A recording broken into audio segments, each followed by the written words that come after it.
Cuisine op Manioc bereidt zich voor op carnaval. Nee, geen Rosenmontag of Duitse keuken, nog Vettendensdig of Maastrichtse of Limburgse keuken, maar Mardi Gras. Dat is Frans op zijn Amerikaans uitgesproken en dan beland je natuurlijk in New Orleans.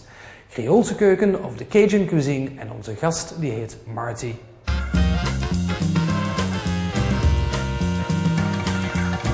Marty, welcome from Cuisine to Manioc.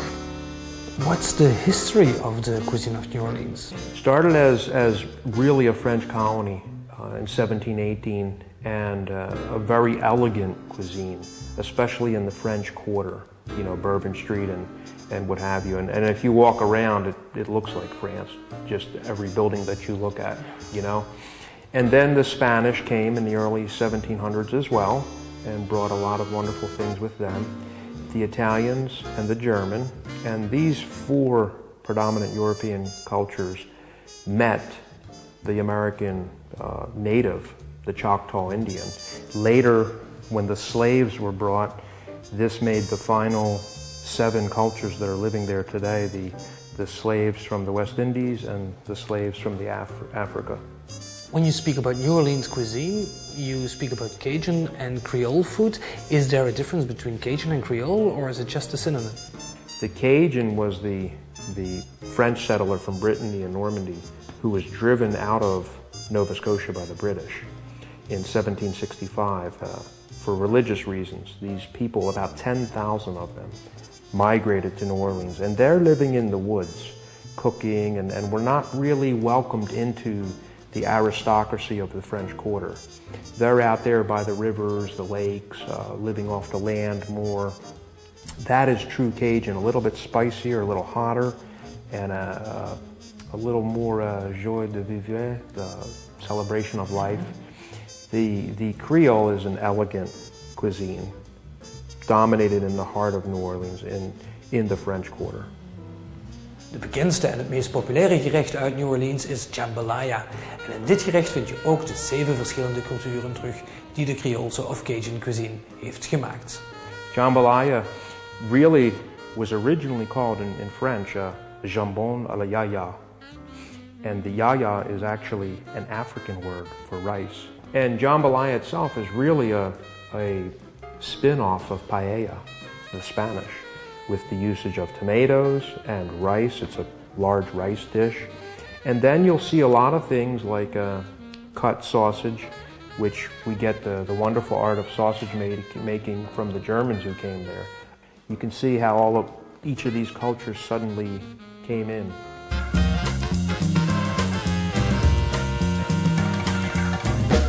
So Marty, we got everything here for jambalaya? Absolutely. I see sausages, I see pork, I see chicken, very rich.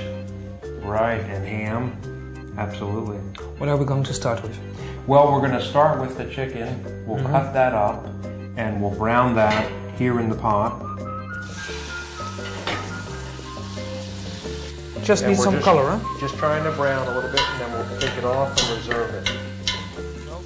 Met de varkenskoteletten doen we net hetzelfde. De stukken been en de versneden stukjes varkensvlees laten we bruineren in hetzelfde braadvet en meteen weer reserveren. Nog steeds in dezelfde kookpot en in hetzelfde braadvet laat Marty dan groene paprika en uien fruiten op een matig vuur. Intussen versnijdt hij de sausijzen die hij al een 40-tal minuten heeft laten bakken in de oven. De uien zijn intussen goudgeel en dan kunnen er de versneden jonge uitjes bij.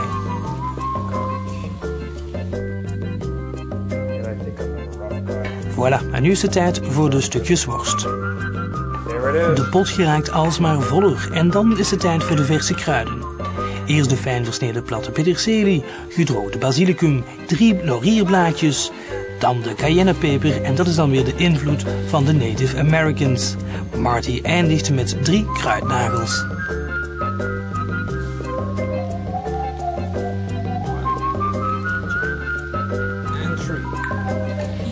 Nog net peper en zout en de jambalaya is gekruid zoals het hoort. Nu kan de fond erbij. Marty gebruikt hier een bouillon getrokken van kip en ham. Ook de rijst mag nu in de pot en dan volgen nog het kippen en het varkensvlees. So Marty, everything is in our big pot? Everything's in. The jambalaya. It is. We'll be ready in 45 minutes? 45 minutes with a lid. Have to put a lid on it? I'm gonna put a lid on top of there. Where's that lid? Here's the lid over here. He was hiding. Okay, medium fire. That's it, medium fire. So Marty, we're 45 minutes later. Right. What do we have to do now? We're gonna put the tomatoes and a couple of drops of the Tabasco. And then we're all done? That's it. And then we have a real jambalaya. This is it. You can't get any more authentic than this. Looks great. Jambalaya, voorwaar het is lekker en niet voor niets een klassieker in New Orleans. Marty, it looks great. Thank you. Marty, you told me there is also a link between Belgium and New Orleans. It's a wonderful link of history and culture and tradition of peoples from around the world. And we know that Napoleon, his troops, tried to stretch their dwindling coffee supplies by adding chicory, ground chicory, which comes only from a very special Belgian endive root. And so if you go to New Orleans today and you order a coffee, you're more than likely going to get a coffee with chicory in it, no matter where you go. Marty, it was great having you here in From Curry to Maniok. Thank you. Dank u wel. Thanks a lot. Dat was het voor deze week. Wilt u meer te weten komen over de keuken van New Orleans? Surf dan een keer naar de website van Marty. De Van Curry tot Maniok keuken is voor enkele weken gesloten. Volgende week is er Salut aan de Kost met Daniel van Avermaat. Opmerkingen en suggesties die zijn nog steeds welkom. curry@tvbrussel.be